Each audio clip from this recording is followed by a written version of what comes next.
Wow, look at that. The water actually was forced through the door. Soaking wet right here in the entrance of the building. This is after a huge storm. I mean, a huge storm that we just had here a few hours back. I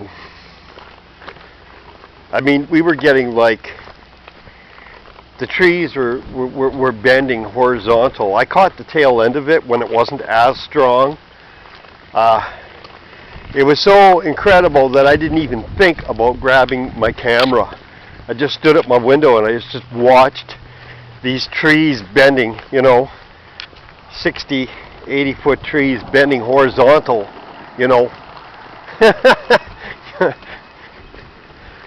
We were getting hurricane force winds.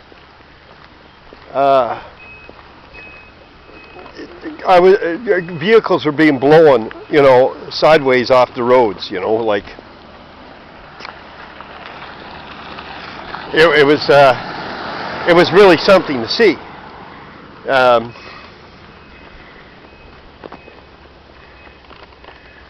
I'm just surveying some of the damage now.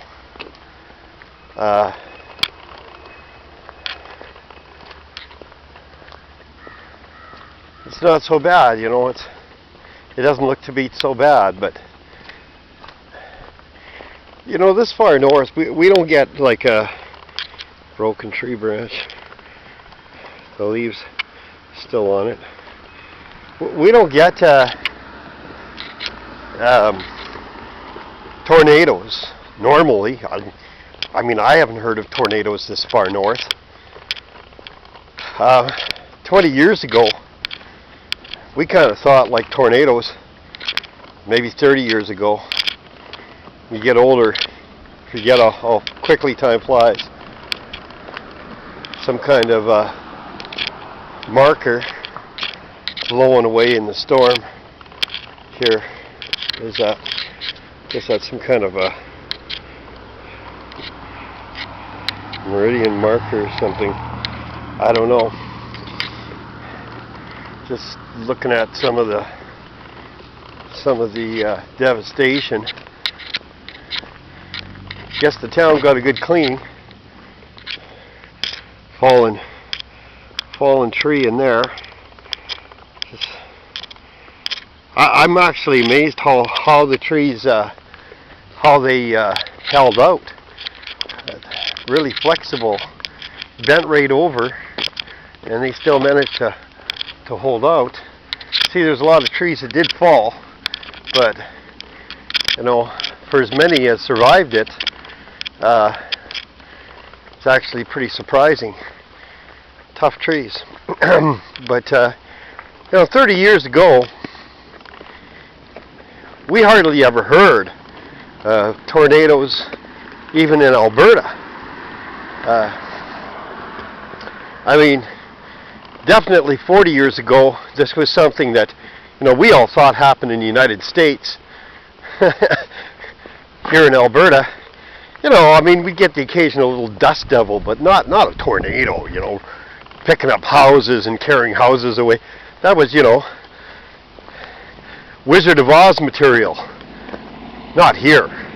That was down south. That's, the United States. That's how we thought 40 years ago. Things have changed. Climate has changed. Weather has changed. And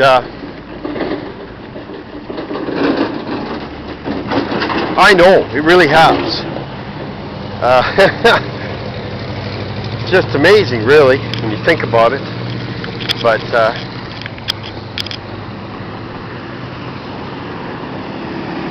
just going off to my meeting here.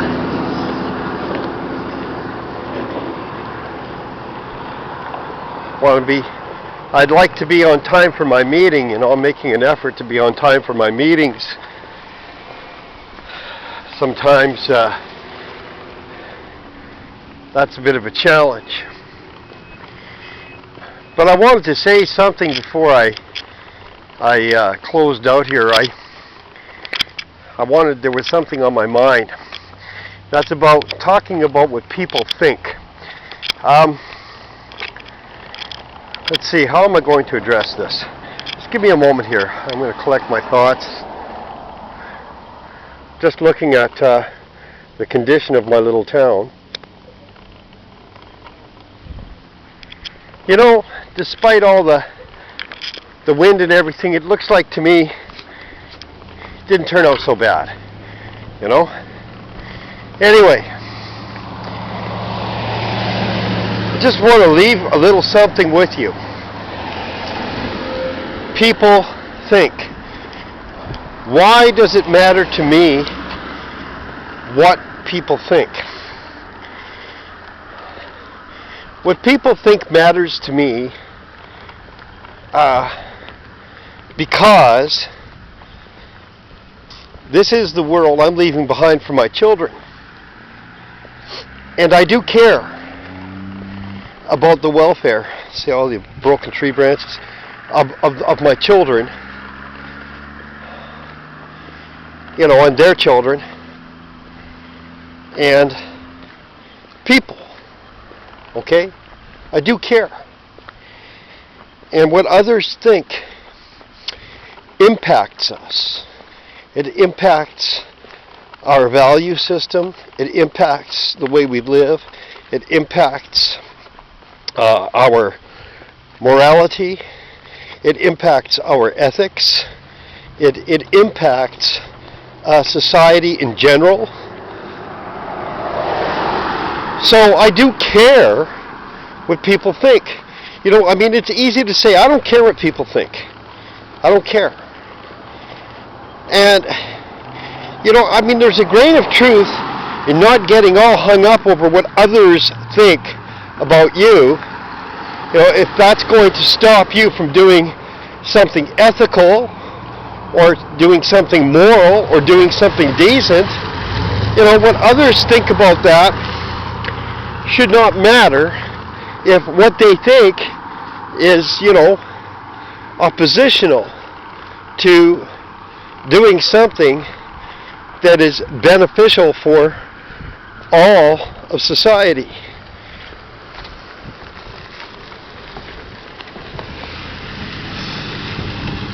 But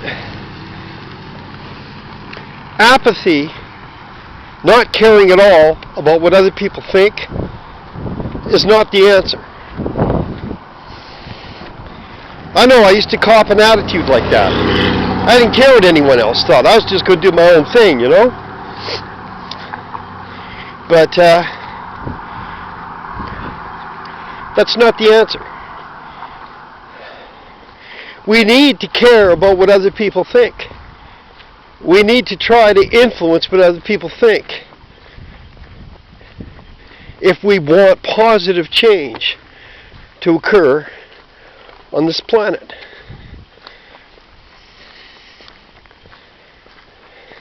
Now, you know, I mean, I know there's some people who say, well, you know, the world's going to hell in a handbasket anyway, so why should you care? You know, ultimately, I do believe that's going to happen, okay?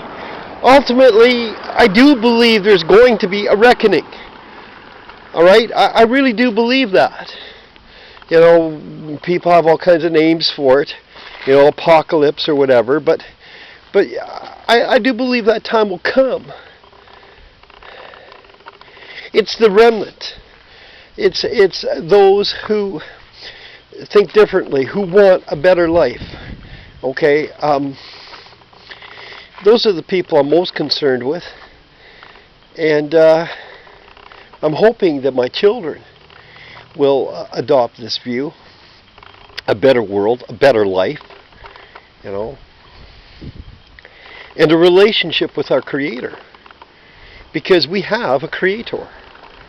Look at that beautiful clover growing on that man's lawn there. That is just beautiful. You know, clover is one of the most healthy natural plants going. Clover nitrifies soil, keeps the value in the soil. Clover is a really good thing.